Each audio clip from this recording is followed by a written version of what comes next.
UP के हाथरस जिले में मंगलवार को नारायण साकार विश्व हरि के नाम से प्रसिद्ध भोले बाबा के कार्यक्रम में लाखों की संख्या में भक्तों की भीड़ जुटी। कार्यक्रम स्थल पर प्रशासन की परमिशन से ज्यादा भक्त सत्संग कार्यक्रम में पहुंचे थे। भोले बाबा के सत्संग के दौरान भगदड़ मच गई और इस भगदड़ ने 100 से ज्यादा लोगों की जान ले ली। अब प्रदेश के मुख्य सचिव मनोज सिंह और डीजीपी प्रशांत कुमार घटना स्थल के लिए रवाना हो गए। घायलों के इलाज के लिए एटा, अलीगढ़ और हाथरस में व्यवस्था की गई। घटना सिकंदरा राव कोतवाली क्षेत्र के जीटी रोड स्थित गांव फुलराई के पास हुई। अब इस घटना के बाद सीएम योगी सख्त एक्शन लेने की तैयारी कर चुके हैं। इससे पहले योगी ने मुआवजे का ऐलान करते हुए मृतकों के परिजनों को 2-2 लाख रुपए, घायलों को 50 हजार रुपए की आर्थिक सहायता देने के निर्देश जारी किए हैं। घटनाक्रम पर मुख्यमंत्री की सीधी नजर है और पल पल की रिपोर्ट जिलों से ले रहे हैं। प्रधानमंत्री मोदी ने भी घटना के बारे में सीएम योगी आदित्यनाथ को फोन करके जानकारी ले ली है।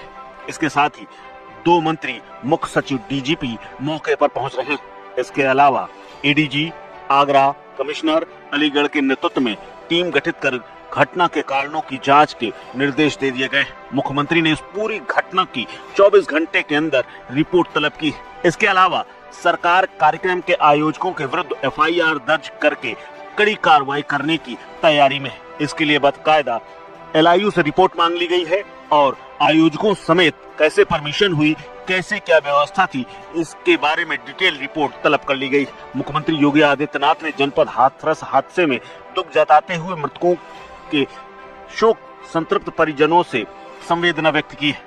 इसके अलावा अधिकारियों को यह भी कहा गया है कि जिन जिन जिलों में ऐसे कहीं कार्यक्रम चल रहे हैं उनकी सुरक्षा व्यवस्था को रिव्यू करते हुए पुख्ता इंतजाम किए जाएं। भोले बाबा का असली नाम नारायण साकार हरि है। इसी नाम से वो फेमस हैं। सत्संग में ये बाबा कहते हैं कि मैं पहले आईबी की नौकरी करता था। यूपी हाथरस के सत्संग में करीब 50,000 से ज्यादा भीड़ उमड़ी थी। अब ये भी सवाल उठ रहा है कि इतनी भीड़ जुटी थी तो वहाँ डीएमएसपी ने कैसे आयोजन समिति के साथ मिलकर सुरक्षा के इंतजाम किए थे, और अगर इंतजाम किए थे तो फिर यह हादसा कैसे हो गया जिसमें 100 से ज्यादा लोगों की जान चली गई।